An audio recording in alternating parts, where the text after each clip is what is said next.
Hey Deckers, today I want to talk to you about the ALLPOWERS power station and foldable solar panel. Huge thanks to ALLPOWERS for sending this over for us to test out, and believe me, I put this through its paces, so bear with me, there is a lot to cover. Everything has to be turned on apart from one USB-C, which is always active, but your DC mode is for the USB on the side. We've also got wireless charger on the top, although it's not that great to be honest. And we've got 3 USB-C on the side as well as some DC input, that one USB-C, and then we've got inputs on the side and also our cigarette lighter charger as well. So we can charge multiple devices with the 2 AC as well. And you'll notice that the fan runs with the AC turned on. I guess because it's outputting so much power, it heats up somewhat. Very steady handle, which is actually quite hard to push up and down. But once we touch any one of these buttons, we get the digital display up, which when you're not got anything plugged in, the time left is a bit random. And if you want that top wireless charger on, you have to hold that last left button as well, which also enables Bluetooth. There is an app that goes with this, but the app really wasn't that good and I really didn't need it.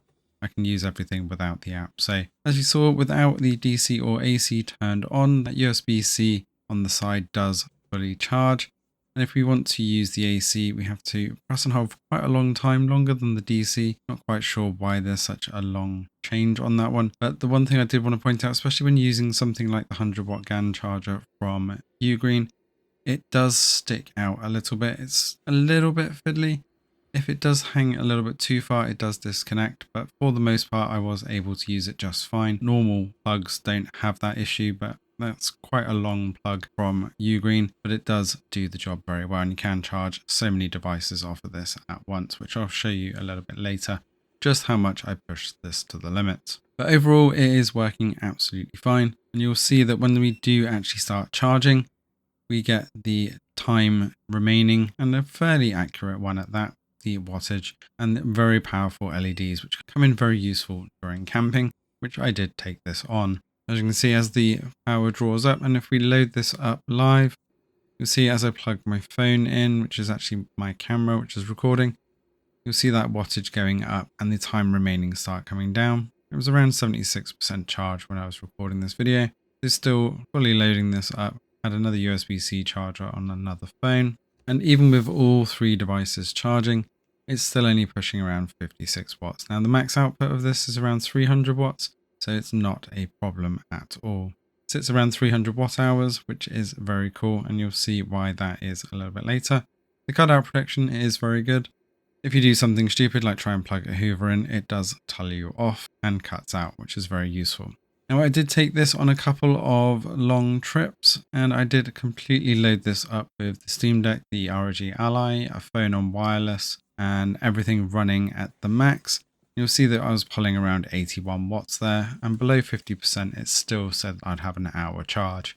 So fantastic if you are away for a long period, and even better off grid. That is especially if you pair it with the folding solar panel or one of the other solar panels from ALLPOWERS. They do the kits together. All the links to the description below for the kit for these two. You can see here that once unfolded, we actually get around 50 watts of power with decent sunlight just off of that single cable, as long as you have it in the right orientation. I did kind of misread this initially. This is the best orientation for the best power distribution facing the sun, so bear that in mind if you do get this. My only gripe is that that cable that comes with it to charge the power station is actually fairly short and can be somewhat annoying, but we have to be a bit creative with how far away we put the power station. This light's very handy at night, and I was able to run a fridge off this for around 5 hours with power as well coming in from the solar panel. Unfortunately, the fridge that we had wasn't very efficient, it was around 65 watts, so it did drain it very quickly, though there are better fridges out there at around 40 watts. The best I got with the solar panel on decent sunlight was around 48 watts directly with that single cable, although you can use the 2 USB on the solar panel itself as well to eke out some extra power and still keep that 50 watts through on the charger. And my wife was extremely pleased that she was able to use her straighteners as we'd charged it up on the solar in the morning. You can see that the straighteners were actually pulling nearly 180 watts. So powerful little power station, came in very handy over the camping week. kept all of our devices charged, and all of that running off solar power, just topping it up.